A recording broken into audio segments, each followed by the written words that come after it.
रहे हैं और वो केस में कुछ नहीं है।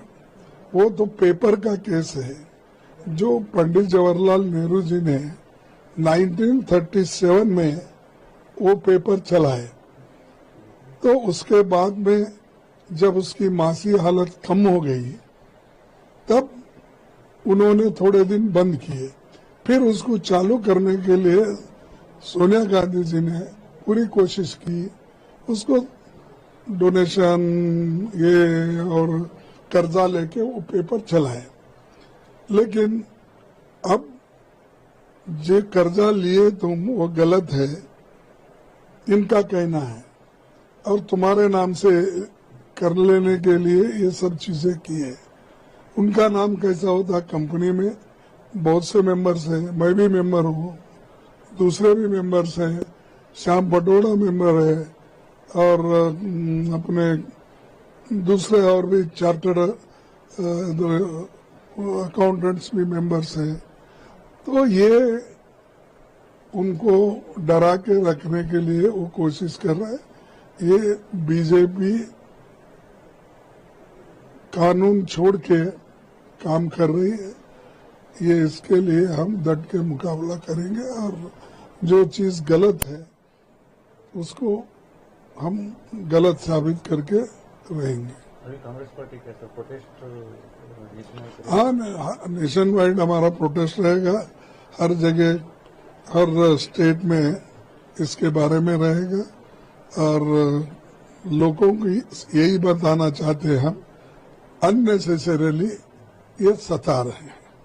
चलो भाई, कहीं का पैसा गवर्नमेंट का लेके डुबा दिए, ऐसा नहीं। ये तो इतना ही है कि आपके पास का एक पेपर का कर्ज चलाने के लिए अगर लोन लेते हैं तो क्या गुनाह है?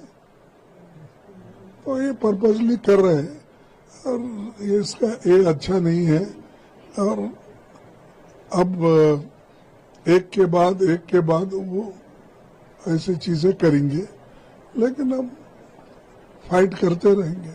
अभी ईडी ने रॉबर्ट वाड्रा को भी क्वेश्चन किया है 6 आवर्स में हरियाणा लैंड बिल। वो तो उनका पर्सनल मामला है, वो रिप्लाई उसको देते हैं। वो मजबूत है रिप्लाई देने के लिए, उसमें पार्टी का संबंध नहीं है। अभी बीजेपी ने ये बताया कि ये नेशनल हेराल्ड केस जो है living example of Congress corruption बोल के बता रही है। अरे मैं बोला ना, लिविंग क्या उन सरकारी पैसे लेके करप्शन करे? एक संस्था से उधार लेके दूसरे संस्था चलाने के लिए करे सो है। और इसमें गलती क्या है?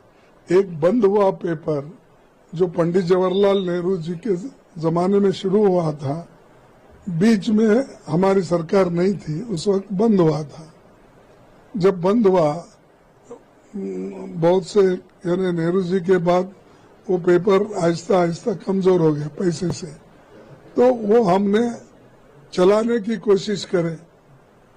इससे करप्शन कहाँ आ गया? करप्शन बोले तो किसी का काम करता हूँ बोल के पैसे लिए तो करप्शन, या हुकूमत में रह के अगर पैसे लिए करप्शन। ये तो देश के लिए ये पेपर चलाने के लिए नेहरू जी ने किया था। कौमी आवाज और एक जहाँ नवजीवन और नेशनल हेराल्ड, 3 पेपर निकाले थे उन्होंने, तो हिंदी में एक, उर्दू में एक, इंग्लिश में एक। अब उनका ऑर्गेनाइजर को उनके जो बड़े बड़े संस्थाएं वो बन रहे, हर जगह इतने बड़े बन रहे हैं, इतना पैसा सिर्फ 8-9 साल में कहां से आ गया? हर जिले में तुमको आरएसएस के बिल्डिंग मिलेंगे, बीजेपी के ऑफिस मिलेंगे। भाई आप 100 साल हो गए आरएसएस को, बिल्डिंग एक भी नहीं बने। अब यही 10 साल में तुमको इतना कौन डोनेशन दिए, कितना? और दूसरों को आप पूछते हैं।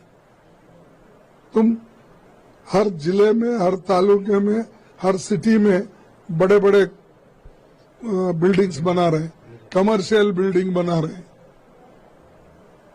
तो दूसरों को अगर आप उंगली उठाए एक 5 उंगली तुम्हारी तरफ दिखाते। सर अभी वक्फ अमेंडमेंट एक्ट जो है उसके ऊपर सुप्रीम कोर्ट में हियरिंग चल रही है। हाँ, वो चलने दो, वो क्या लॉ है, लॉ विल टेक इट्स